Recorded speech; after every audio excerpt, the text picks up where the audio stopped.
Putin every day says, I want to settle the war, let's negotiate. And Zelensky has said, we're not going to negotiate. But Zelensky didn't start that way. I don't want to, belabor the history, but Russia was invaded 3 times through Ukraine. The last time Hitler killed 1 out of every 7 Russians.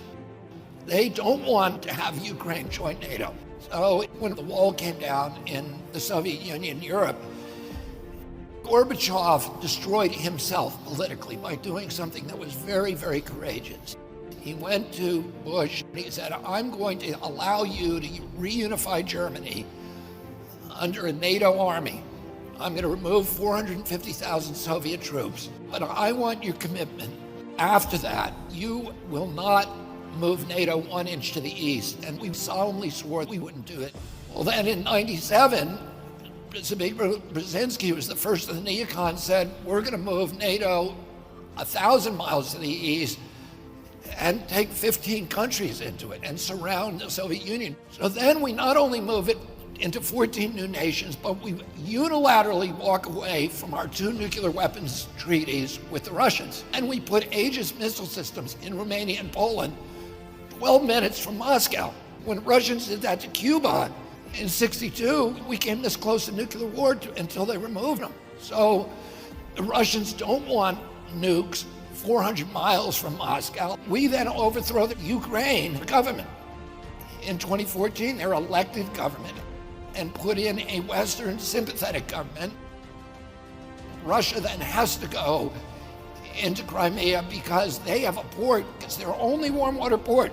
And they know the new government that we just installed is going to invite the US Navy into their port. So Russia then went into Crimea without firing a shot, because the people of Crimea are Russian. Then the new Ukrainian government we installed started killing ethnic Russians in Donbass and Lugansk, and they voted to leave and join Russia. Putin said, I don't want them.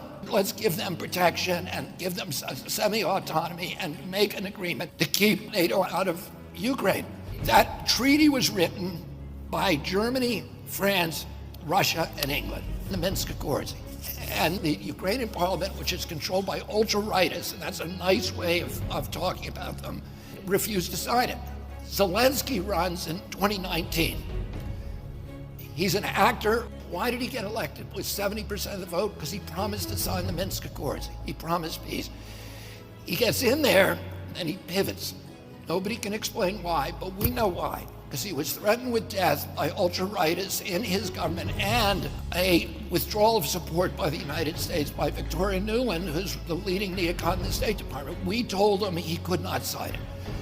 So then the Russians go in. They don't send a big army. They only send 40,000 people. It's a nation of 44 million people. They clearly do not intend to conquer Ukraine, but they want us back at the negotiating table.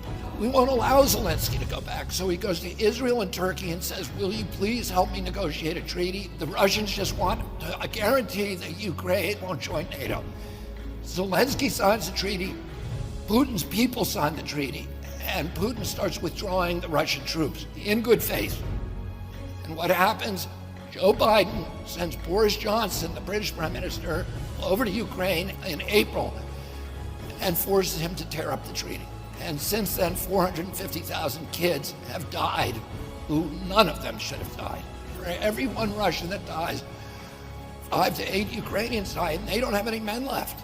We're giving them all these weapons, but they don't have men left. It's a catastrophe, and we look kind of like the aggressor. That's the way the rest of the world sees us.